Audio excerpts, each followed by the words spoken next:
My family has a terrible curse that causes me to live in constant anxiety. We're butchers. We don't run a national corporation for it or anything, but our quality has always been impeccable. 5-star Google reviews, top word of mouth. We would probably even have a Michelin star if it were possible for places other than restaurants. Somehow, we've been able to produce the most delicious, soft, mouth-melting meats, better than Wagyu beef. But the story for how this came to be, for how this is not as happy-go-lucky as our service. My family have been butchers for hundreds of years. Even our last name is Butcher, and somehow we have not changed professions since that was given. Let me clarify that this is my story, my explanation for why I wish I was dead, even though I don't want to die, but I must first tell the story of my ancestors. I'm not sure exactly how long ago this was, but the story goes that it was during the medieval age. My forebears always kept honesty as the shop's top moral framework. Because of this, they were often the choice meat shop for even lords and ladies of the nearby land, till one day when a new shop opened up. My ancestors were not worried because their shop was so successful. This shop did not make a sale for days.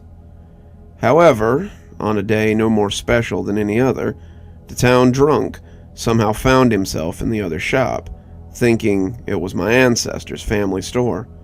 He ordered a cut of leg meat, drunkenly swaggered it home, and fell into a booze-induced slumber. The next day, he cooked the meat, ate it, and came running into town, directly into our shop. He asked what he had ordered in his drunken stupor, as it was the most savory thing he had ever eaten. My family had told him that he did not visit the shop yesterday, not at all.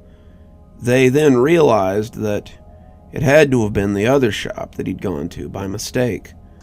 My family had said there was no way it could have been the other shop, so they all went over as a group, grandfather, father, son, and drunk. They asked the shopkeeper what he had ordered, and they simply gestured to the stack of cubed meat on display. With furrowed brows, my family had purchased a cube and immediately went back to cook it. After doing so, the way they would cook any other product, the cubed meat was placed on their tongues. Within seconds, they realized they had to keep the other shop's meat a secret to the rest of the town. They told the drunk that he must never tell anyone about the other shop's quality of meat, and he promised not to. But a drunk would not be a drunk if they didn't yell secrets to the entire town while in their cups. It did not take long for people to hear about the other shop and its miraculously tasty meat. My ancestors' butcher shop was in danger of closing within weeks. The son could not stand to see his family at such a low point, and being the youngest, he wanted to prove that he was helpful. He began to spy on the other shopkeeper in hopes of figuring out their secret to the delicious cubes. Their method, from what the son could see, all seemed very normal. But every weekend, they would take their wagon out of town. The son was not sure where, as he was not able to stealthily follow behind the trees and buildings. He asked his father and grandfather for permission to follow, and was firmly told no, that doing so would be a terrible thing, and that they were honest people. God would help them, eventually, but God did not. A week later, the father grew ill. Without his labor, the shop grew even less profitable, and they could not afford the things needed to help him get better: food, medicine, and time. The son could not bear it. That weekend there was a new moon, It was the best opportunity for him to sneak into the wagon. In the dark of night, he endured the long, bumpy ride in the wooden cage until they arrived.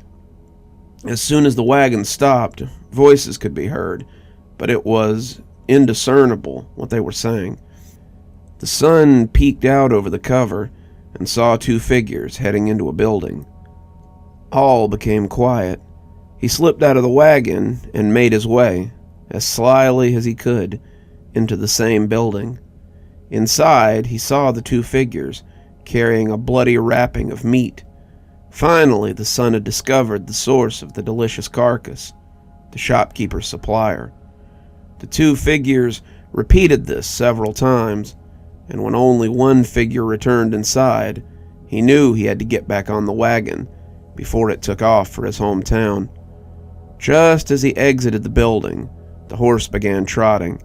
He sprinted as fast as he could, the sound of his footsteps hidden by the horse, and jumped into the wagon right before his leg muscles would have reached their physical limits. The ride back was not bumpy. He did not feel as if he was in a wooden cage anymore, but a bed of gold.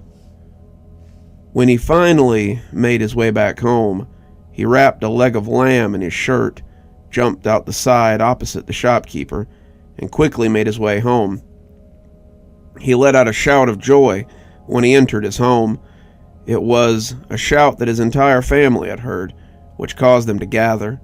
He told them his story and showed them the wrapped meat. Although his grandfather was not entirely on board, his sister and mother were jumping for joy.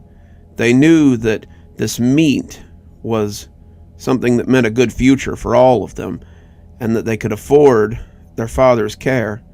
The son quickly unwrapped his treasure, and the cacophony of joy ended. The son had not grabbed a leg of lamb, but a human limb.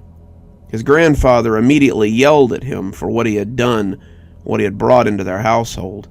He took the meat and went to start a fire outside in order to burn the meat before anyone found out about it. His sister comforted their mother, who was crying. The son felt great shame and went to bed. After a long and well-needed rest, he woke up to the sound of people gathering around the busy shop, their own. He asked what had happened, and the family told them that they had spoke a great deal after he had gone to sleep.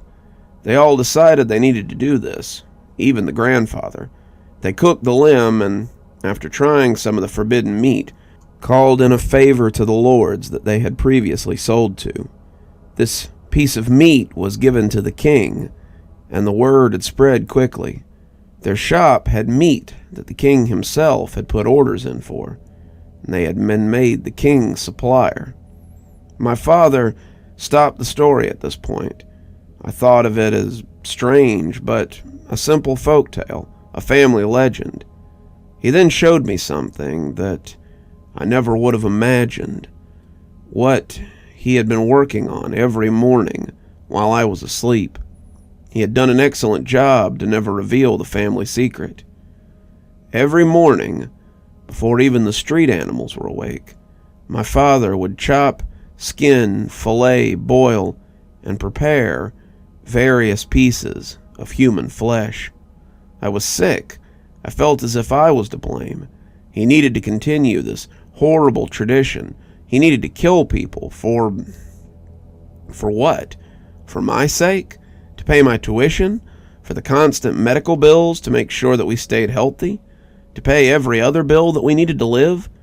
I couldn't take the burden, and I couldn't deal with the fact that my father was a murderer. So I panicked and ran away.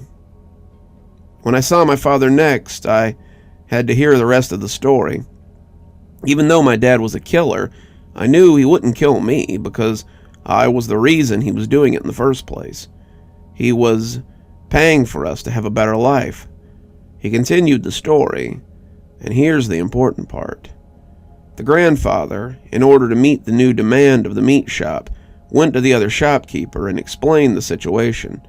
He apologized for what his son had done, but insisted that he needed access to the supplier. He wouldn't ask how the supplier had such fresh bodies, and he would even cut the other shopkeeper in for a 50-50 split on the money. He explained that this was needed because his son was ill, and they had to afford the medical care and supplies. Even with a 50-50 split, they would be able to afford it, thanks to all the new demand. The shopkeeper was firm in their denial of his request. The grandfather persisted, explaining how they absolutely needed this to help his son, who was the main laborer of the family. The shopkeeper again disagreed.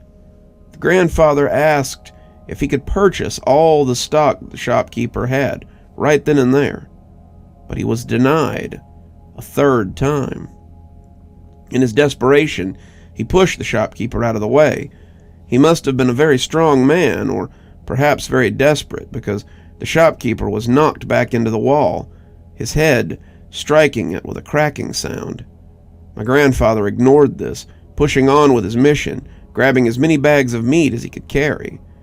As he was carrying them out of the store, the shopkeeper told him that for doing this, his wish would be granted. His son would be able to work and provide for the family for as long as his age allowed him. The grandfather, after stopping to hear this, simply turned away and continued on to his family shop.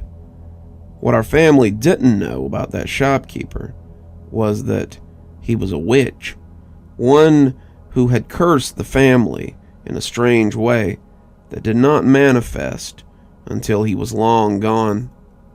The day after the grandfather had stolen the bags of meat, his son miraculously recovered. He went from coughing up blood, having a high fever, chills and aches, to no symptoms whatsoever. But what seemed to be a blessing turned out to be a curse. The father had no symptoms of this terrible ailment for his entire life, until he became too old to continue working. The day after he retired, he felt a strange sensation in his throat. He started sweating. Mucus began dripping from his nostrils and then pouring. He began violently coughing up blood. It was said that he even exclaimed between gasps for life that his head was on fire, that it felt like his insides were being replaced by thorns, cutting him apart. He had died a most violent death. The family speculated that this must have been the witch's curse, based on what the grandfather had told them way back when he took the meat. This was apparently a fitting explanation for the time period. With the deaths of the father, they began to worry. They wondered if they too were cursed. Ultimately, possibly as a way of easing their racing minds, they decided that it was just the father who would be affected. They believed that the witch's curse was over with his death. It was not. As soon as every person stopped working, they died an incredibly grotesque death. Over the years, things were discovered about the curse, that it would happen regardless of if the person ever actually retired. Once they reached retirement age, they were at risk of the curse, giving them a horrific end. It didn't matter if they had spent their lives working until a certain point. If they tried to end their lives, the curse would take them in an even more horrific fashion than the others. If they tried to show that this would happen to anyone else, it would take them before they were able to. There was no way to avoid it or to show that it existed to those outside the family. It was eventually discovered that the accumulation of pain throughout a person's life would be inflicted 100-fold onto them whenever the curse was activated. Ancestors who had been injured in wars would receive the most extreme, unbearable, searing hot pain in the places where they were shot or stabbed. Those who had only broken bones in their lives would feel as if their bones were being ground into powder. Any scrapes would feel as if sandpaper were being rubbed over and over and over on their open flesh. The only way to avoid this was seen with those who lived simple lives, without much injury or illness. They would not experience as terrible an ending. However, this is easier said than done. To avoid all injuries, aches, pains, and more for an entire life is not an easy task. Not a single person in my lineage has died perfectly or peacefully on their deathbed. They have all died the most horrific deaths imaginable, save for the lucky few who were able to live a sheltered life. My father had explained that this was why he had always watched me like a hawk. This was why our medical bills were so high, beyond the average person's yearly checkups. He said he always tried his best to make sure I was safe and healthy growing up. But what parent doesn't? I didn't realize the gravity of the situation, and he didn't want to scare me as a child, or ruin my childhood by living a completely sheltered life. This was his way of going about this. He said that he did the best he could without jeopardizing my having a normal life. He didn't want me to live too scared to do anything. No. Now that I was older and mature enough in his eyes to understand, without it completely destroying my worldview, he had told me. But he was wrong. There was no way I would ever be okay with learning the truth. We should have foreseen the possible outcomes. This is why I wish I was dead, but I don't want to die. Growing up, I had managed to stay safe and healthy, thanks to the precautions in place. But now, my death will be too painful. Everything I had learned about my family didn't matter to me at that point.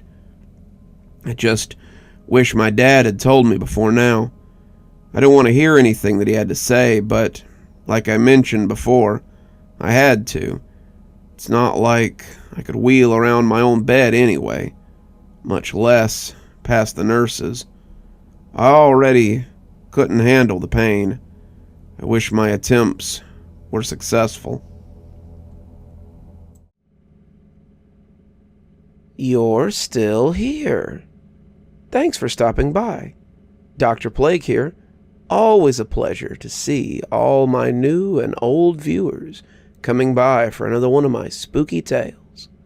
If you'd like to support the show, you can always take part in one of our channel offers through Fume or Aura, or you can just click on another video when they come up.